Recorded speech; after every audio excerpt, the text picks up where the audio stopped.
Okay, coaches. My name is Philip Richards. This is going to be a channel for 3-5 defense and everything it is and everything it isn't. And welcome your thoughts and ideas and just get going tonight. You know, when I was encouraged by Coach Salas to start this channel, we started writing down topics on, coverages, stunts, blitz, what to do, what not to do. You know, we've compiled a list and we got some of those ready to go. And on the channel now, some are, a work in progress. And, we look forward to hearing from you guys on what you like and don't like. And sure would like to hear from you on what answers you come up with.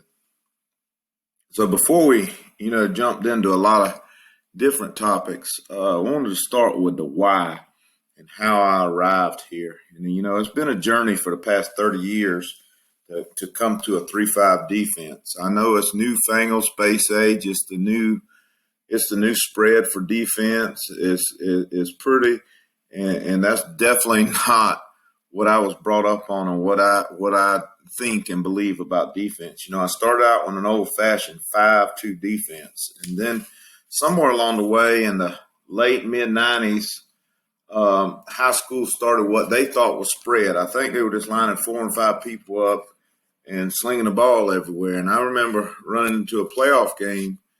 We were 5-2, not 3-4, and we just quit writing formations and stuff on the board because we didn't know what to do.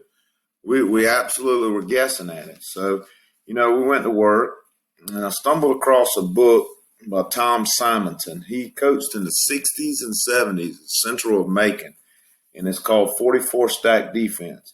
It's a great read, and it made a ton of sense to me on how you attack offenses and why you do things.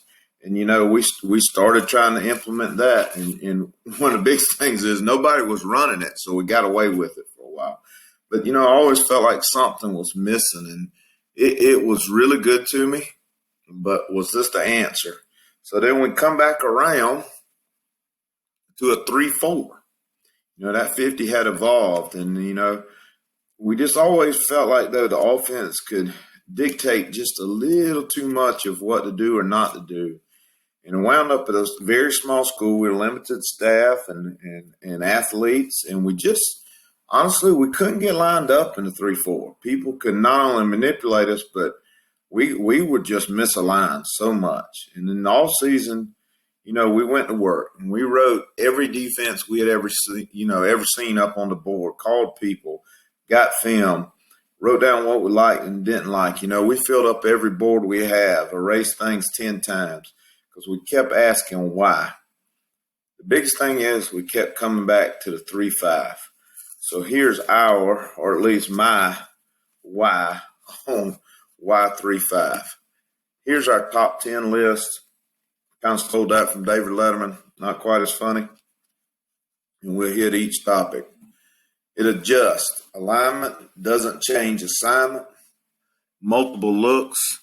Easy in-game tweaks. The thing on alignment doesn't change assignment.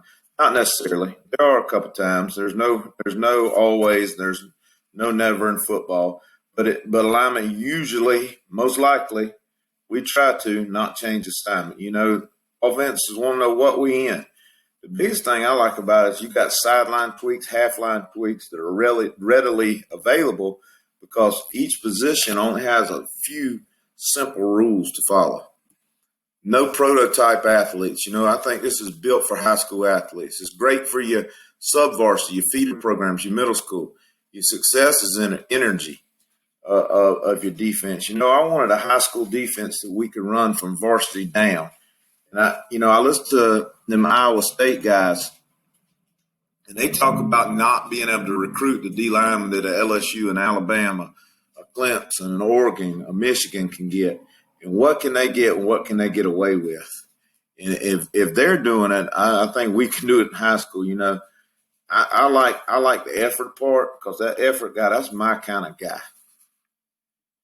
It attacks and redirects. It's not a read and react defense. You're not waiting to see. We getting downhill. I think less is more. Less is more. Less is more. There's only a few things we attack. Small investment equals high return.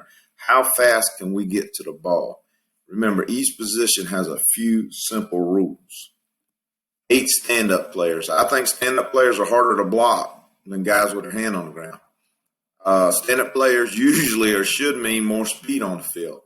I want it to look like a turned-over ant bed. I've been accused of not getting them in good stances or, Coach, you got them out of position. Says who? The guy at the clinic. All I want is for them to get to the ball and be pissed off when they get there. Issues in blocking scheme.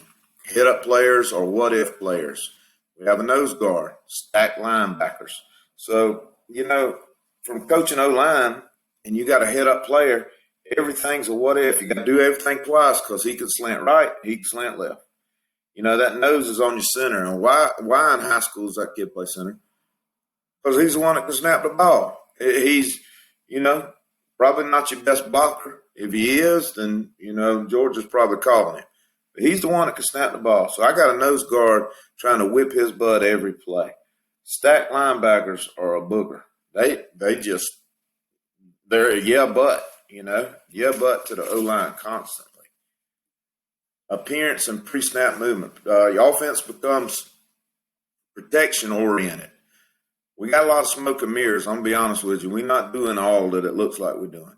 It's fun. The kids like doing it, So the movement that's our tempo. That's our check with me, And I've had people say, y'all blitz every play. Not even close. You can commit to run or pass. It's scriptable, less personnel. It's week in and week out. It rolls with the punches. I'm the last man with a pen. So, I'm not a huge, or I want none, but, personnel changes, no personnel changes. But there are no huge groupings. Sometimes you're going to get a guy in because it's third down, obviously. But no wholesale game plan changes. And I feel like offensive coaches, when we get the signal late, them offensive coaches are always signaling this, checking that. We're signaling and checking on the run. So I'm the last guy with the pen. This is huge. Player friendly. They got freedom. It's a backyard mentality. It's fun. It's a terrorist mentality. And what do I mean with that? Freedom. When we're in the backyard playing, there's only a couple rules. That tree's out of bounds. Past that marker right there is a touchdown. 3 completes is a first down. That's about it. We don't get in the huddle and call twins right or left or check coverage. We have fun. We have a lot of fun. The terrorist mentality, come up with that. Only got to have one slip through every now and then. How many attacks do we stop? You don't ever hear about them, but the 1 or 2 that slip through, boy, they a mess. So that's our mentality. It's coach friendly. You get better at what you practice. I believe this is, and I talk about this in our everyday drills. Your coach gets to focus on the fundamentals of his position. But the biggest thing is that coach gets to coach that person, that relationship. And now that kid, he'll run through a brick wall for his position coach. It's exciting to watch. You got a wow factor. It rallies the student body. It puts butts in the seat. Nobody watches UFC to see who won the decision. You watch UFC to see somebody get knocked out, And that guy that's making that wild play, that's somebody's buddy. That's somebody's boyfriend. That's somebody's son. So that's huge. Wow, look there. Look at so-and-so. So, coaches, I thank you for listening. And, when we came up with these things, we didn't split the atom. And, I'm definitely no guru or have the answers. I do think I'm one of the simplest, which allows us to play fast. I think at 3.5 is made for high school. So, Coach, I welcome your comments. I welcome your ideas and your thoughts. Be sure to hit like and subscribe to my channel. Please leave me comments. Contact me. Thanks for watching, coaches.